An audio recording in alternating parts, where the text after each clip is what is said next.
బైన్సా మున్సిపాలిటీలో cooption elections ఉండే ఈ కోఆప్షన్స్ ఎలక్షన్స్లో ఎంఐఎం గుండాలు ఏదైతే బీజేపీ కౌన్సిలర్ అల్లెం లక్ష్మి గారికి మీరు చేతులేపండి అని ప్రలోభాలకు గురి చేసిండ్రు.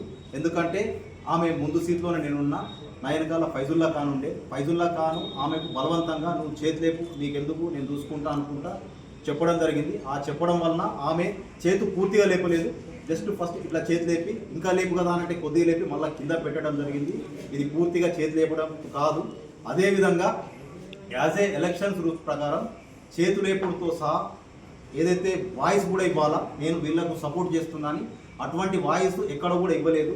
తర్వాత ఆమె ఏదైతే చేతి లేపిన తర్వాత ఈ వ్యక్తికి మనం సపోర్ట్ చేసినట్టు ఎక్కడ కూడా సంతకం కూడా పెట్టలేదు. ఆమె ఇప్పుడు ప్రెస్ మీట్ కూడా పెట్టడం జరిగింది, నాకు ప్రలోభాలకు గురి చేసి ఈ విధంగా చేసిందని చేసిండు. అదేవిధంగా అక్కడ ఏదైతే కౌన్సిల్ మీటింగ్ ఉందో కౌన్సిల్ మీటింగ్లో చాలా దింగాన చేయడం జరిగింది.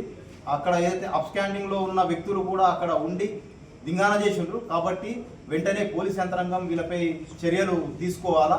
అదేవిధంగా ఆమెకు తర్వాత మాట్లాడితే నాకు ప్రలోభాలకు గురి చేసిండ్రు, వాళ్ళ పక్కన కూర్చున్నా కాబట్టి నాకు చేతి లేపు అంటే నేను లేపినా అని ఆమె చెప్పడం జరిగింది. ఆమె వాళ్ళ కొడుకు వాళ్ళు వీడియో కూడా రిలీజ్ చేయడం జరిగింది.